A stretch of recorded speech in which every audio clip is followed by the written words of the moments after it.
بسم الله الرحمن الرحيم. اللهم صل وسلم وبارك على محمد وعلى اله وصحبه وسلم. يسعد صباحكم ويسعد الجميع وأكون إن شاء الله تكونوا بخير. شوفوا يا ولاد دلوقتي الساعة دلوقتي 9. بالكم والله يا ولاد بما انكم وحشتوني جدا جدا جدا والله يا ولاد. البيت بلا نت بلا شريان زي ما بيقول، بس الحمد لله يلا قدام شهرين ولا 3 ان شاء الله باذن الله ويجي باذن الله. المهم اصبح عليكم وعلى حبايبي وعلى كل المتابعين. العفو عليكم يا حبايب قلبي، وحشتوني كتير كتير من الفيديو الاخير. بما انكم وحشتوني يا ولاد، فالنهارده بقى مخفيش عليكم لقيت عندي ايه، قلت يا ام يا بنت يا ام اسامه اعملي حاجه. كان عندي شويه دقيق كده مركونين في البيت، قلت يلا ام يا بنت يا ام اسس اعملي ايه حاجه كده، عايزين نعمل شويه عيش. فبصوا انا هعمله شوفوا يا ولاد، انا هعمل معاكم بالصفه التقليديه الطبيعيه العاديه خالص خالص خالص البسيطه، وهيطلع ان شاء الله هيطلع حلو. عندي بقى والله اللي بالكم يا ولاد، لقيت عندي 3-4 كيلو دقيق، قلت يا بنت يا ام اسامه قومي خدي منهم كيلو واعملي شويه عيش حلوين كده وما تستخسريش. الحاجات اللي بتبقى موجوده في البيت يا ولاد بصراحه بتنفع بجد بتنفع. قومي الشطاره كده وقومي اعملي. وحشتوني والله يا ولد، وحشتني فعلا خطة الجميلة، بس اعمل ايه بقى؟ مفيش نت تعالوا بلينك حط الكل اهو.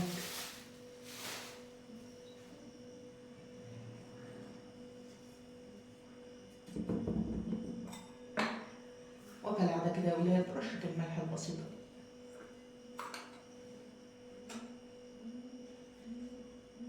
هنا بقى يا حبايبي شوية مية كده، مش فين كيس الخميرة يا ولاد، لا اله الا الله والله جايبة الدم اهو. المية دي يا حبايب قلبي بقى حطيت عليها معلقتين من السكر كبار كده ودوبتهم فيها، وهنحط معاها كيس خميرة فورية اهو.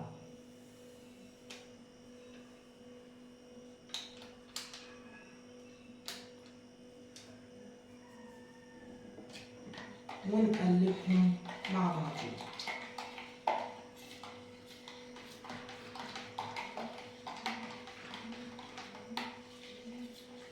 نسيبهم بقى، ما نسيبهمش كتير يا ولاد، نسيبهم لمدة 10 دقايق كده لحد ما يعملوا ايه فقافية كده، عشان نشوف الخميرة هتتفاعل ولا ايه. 10 دقايق كده ونرجع لكم.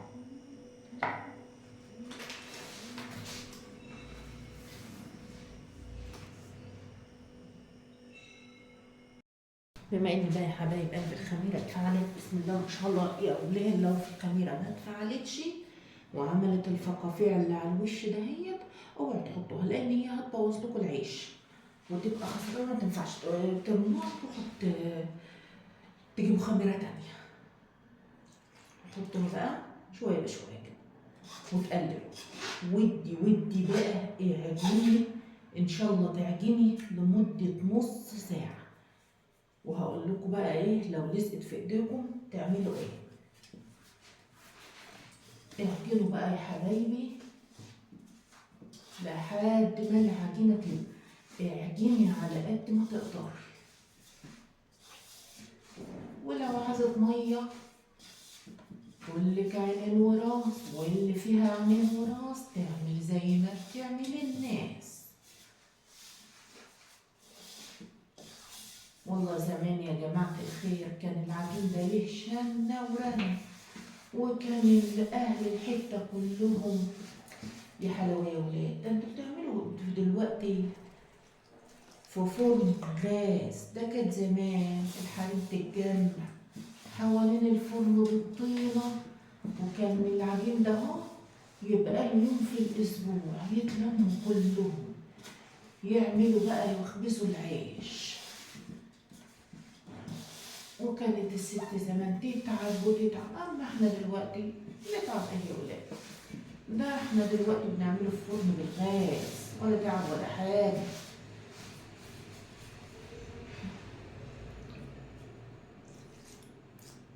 وتعجني بقى، عايز مية حطي.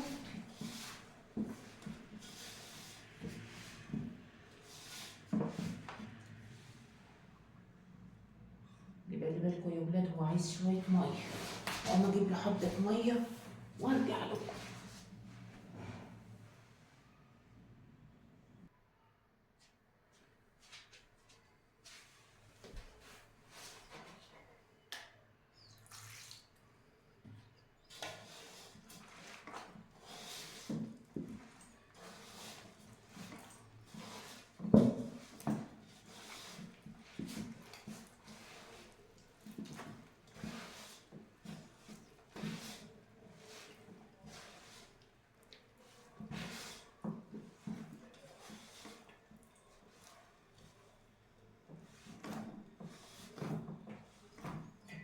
اعجني على قد ما تقدري. بدأت العجينة هي مش عايزة بقى مية كده، بس عايزة عجن بقى، عايزة تعجني. هعجن بقى وارجع لكم.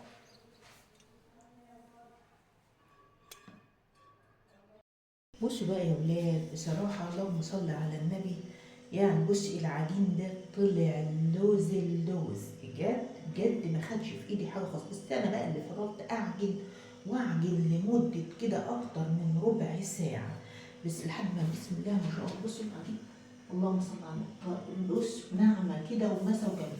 ده بقى من جودة الدقيق نفسه. طب نوع الدقيق ده اسمه ايه؟ والله يا ولاد انا كنت جايباه بصراحة كان دقيق سايب. فانا هسأل عن الماركة بتاعته واقول لكم، لان بصراحة دي لو وحش بيغيب معاك او في العجين، وكمان حتى كمان يعني طعم العيش نفسه ما بيبقاش حلو. طيب عجناه بقى وخدناه وخد حقه من الخميرة، هنحط بقى على الوش كده شوية زيت. تمام، ده عشان يا ولاد ايه؟ اهو ما يلزقش. بسم الله ما شاء الله، ما خدش في ايدي حاجة. تمام، وتقومي بقى مغطياه يمشمع عندك في أي حاجة تسيبيه. قومي واعملي بجد، الخبيث في البيت يا ولاد حلو يا ولاد. تغطيه كده اهو وتسيبيه. احنا في الشتا هنطول شوية، يخمر بقى وارجع لكم يا حبايب قلبي. اللي بالي بالكم بقى يا ولاد، بسم الله ما شاء الله، اللهم صل على النبي. والله يا ولاد عجبتهم من هنا، وقلت يا بنتي يا ام اسامه قومي، الظهر قرب جدا. المهم قلت الربع ساعه دول على بال ما ايه يعملوا.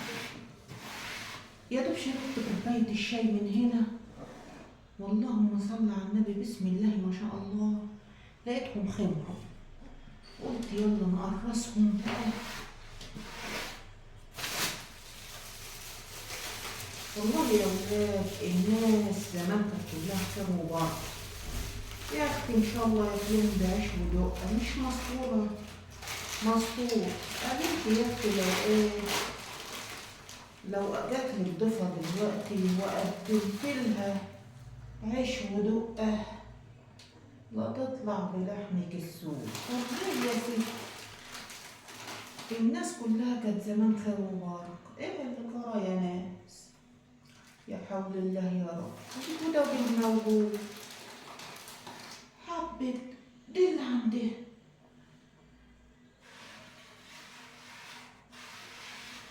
وكانوا زمان الدقة ده هي والله يا ولاد كانوا يعملوها سبحان الله، كانت الناس كلها خير وبركة. ونقرصها بقى، أنا بقى اللي بالي بالكم يا ولاد، هقرصها قرص صغيرة يعني إيه، دواير صغيرة كده، انا مش عايزاها ايه، مش عايزاه يبقى كبير.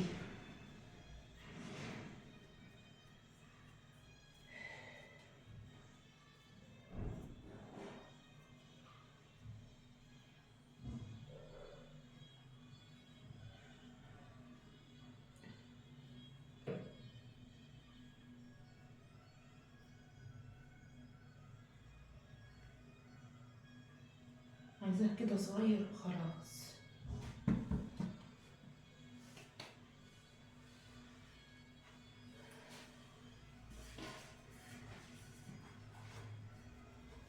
يا اختي قدمت لك اللي عندها، نيتها سليمة وقلبها أب والهدى بالموجود. انتوا تعرفوا البيوت فيها ايه يا ولاد؟ ده فيها ابن بيتجوز وبنت عايزة تتجهز، تعدلها النهاردة البت عشان تتجهز، تعدلها يا ولاد والله بتعدي 400 وال500 ألف جنيه. انت عارفة البيوت فيها ايه؟ البيوت فيها اللي مكفيها والجدة بالموجود. هي ما قدمتلكيش حاجة خالص، تقول دخلت البيت يا خرابي وما جابت لي حتى شوية مية. إن جابت لك تقول لك جابت لك عيش ودق. الجدة بالموجود.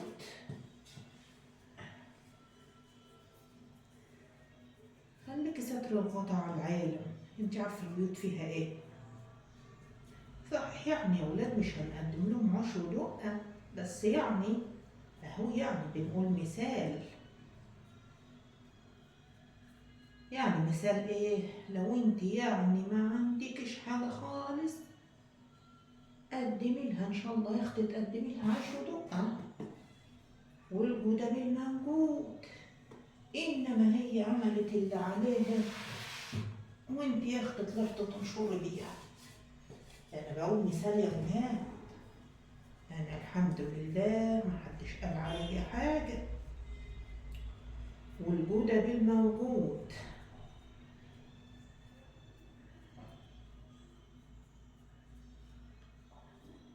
والله الدقيق ده هو طلع يا ولاد مانجا، صراحة يعني طلع حلو قوي.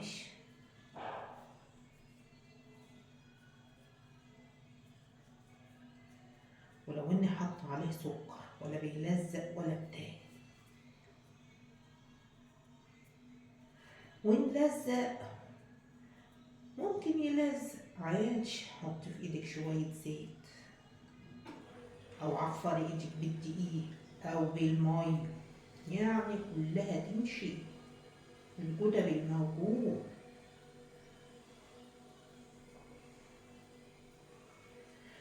هرسهم بقى يا ولاد، واللي بالي بالكم ما مش عايزة اطول عليكم، هرسهم وارجع لكم.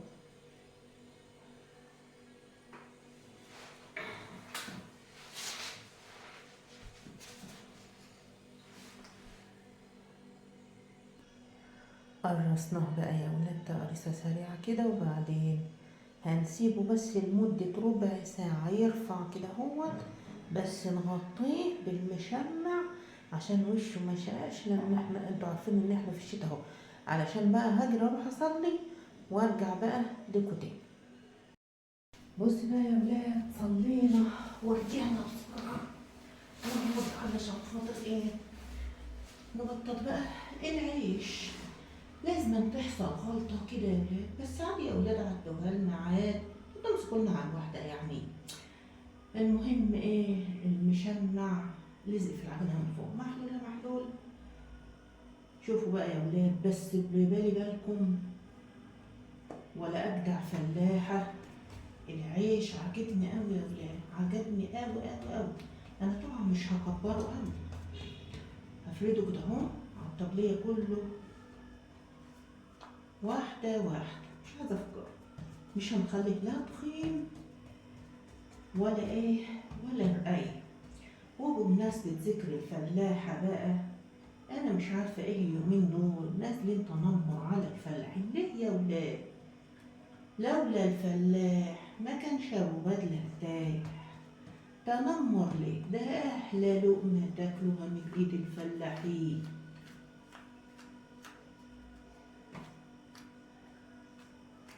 هنفردها بقى كلها كده على الطبليه ونسويها كده ونرجع لكم عشان ما نطولش عليكم. بس بلاش تنمر يا ولاد، ده هم الخير والبركة. والله ده الفلاحة ده ايه، تتعب تعب وتشقى شقى وتلمها يعني من هنا على من هنا. سبحان الله. وأحلى لقمة تاكلوها من إيد الفلاحين الفطير المشلتت يا جمال ويا حلاوته، والقرص الفلاحي على أصولها. لولا الفلاح ما كانش أبو بدل ارتاح. البقرة اتسمت بقرة ليه؟ لأنها بتحرث الأرض، بتبقر الأرض. فاهمني؟ بتحرث كده في الأرض. سميت بقرة من بقر الأرض. والله يا ولاد الناس كلها خير وبركة، بس بلاش تنمر عشان ما نزعلش حد مننا. لأن أنا الصراحة بشوف اليومين دول فتنة ملأت ما بين السماء والأرض. والله ولاد هنبقى نتكلم معاكم بس مش وقته دلوقتي، لأن الفتنة جامدة قوي. يا رب تعافينا. هنفرد بقى العجين ده كله ونرجع لكم.